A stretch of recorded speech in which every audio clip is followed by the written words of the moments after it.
The Detroit Crime Commission started in 2011, 2012, and it was really born out of a need to fill some gaps. And a group of local businessmen came together and saw those gaps and wanted to help. They wanted to bridge the gap between law enforcement and the community. And we were able to bring the Crime Commission forward and really build a mission that is very unique to this area. The Detroit Crime Commission is funded totally through grants and charitable contributions. We are a 501c3 non-for-profit organization, and that's 100% how we're funded.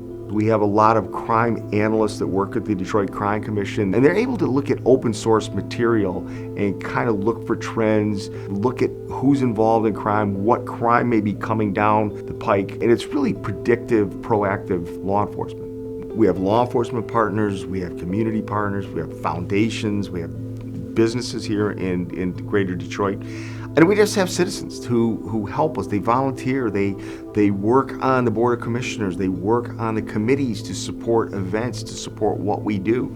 And it's really through their hard work and their charitable contributions that we're able to succeed and do what we do. Michigan is ranked amongst the highest human trafficking states in the country. Reason being, let's think about it. What do we have here in this state? We have three of the largest automotive manufacturers in the world here in a 2-county area. We have all 4 major professional sporting teams in an area less than a quarter mile. We have huge law firms.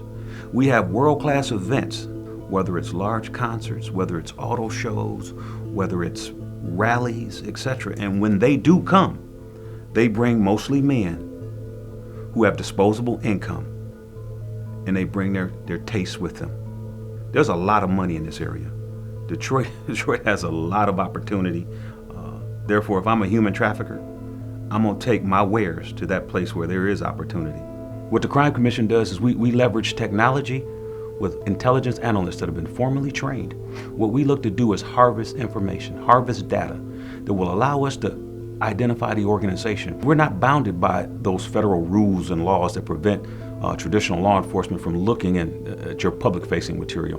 We can look at anything we want. And if we see evidence of human trafficking, what it is, it's a phone number, it's a picture, it's associated time and space with an event occurring around this country. We make the perfect partner for law enforcement because they don't have to wait for that criminal predicate of reasonable suspicion. We can go out, find it, and bring it to them. A victim of human trafficking could look like that young lady next door to you. Is anybody. It's any person. There's no race, there's no creed. This is a crime of opportunity. I've coerced you or conned you into sending me a picture. They call it sexting. I'm gonna post that picture at your school. I'm gonna show your mother and father, unless you do this. If you think you see a person being trafficked, let me tell you what you should look for. Look for somebody who may be walking alone, keeping their head down, not making eye contact. Look for somebody that may be walking behind them, maybe in front.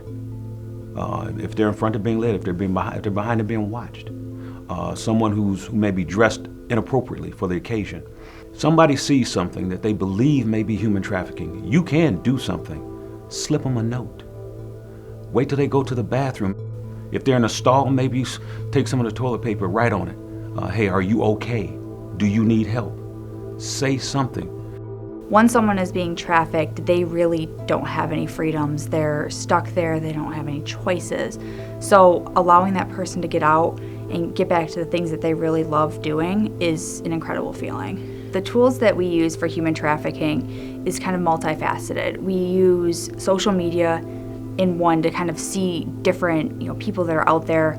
We can run phone numbers, we can run addresses, locations. If someone says, hey, this hotel seems to me, having issues or things like that, we can say, okay, well, let's search for this hotel on this intersection. This tool also allows us to trail ads. If we have an ad that is a red flag to us that shows signs of human trafficking, we can trail that ad to see if there are any other ads posted with that phone number or those images. So sometimes the same phone number is used for multiple women that are being advertised. So that will allow us to really see how many women are involved, if there's a ring, and then we can run it through our tool, see who it's registered through, and then have this whole report that we can pass on to local law enforcement.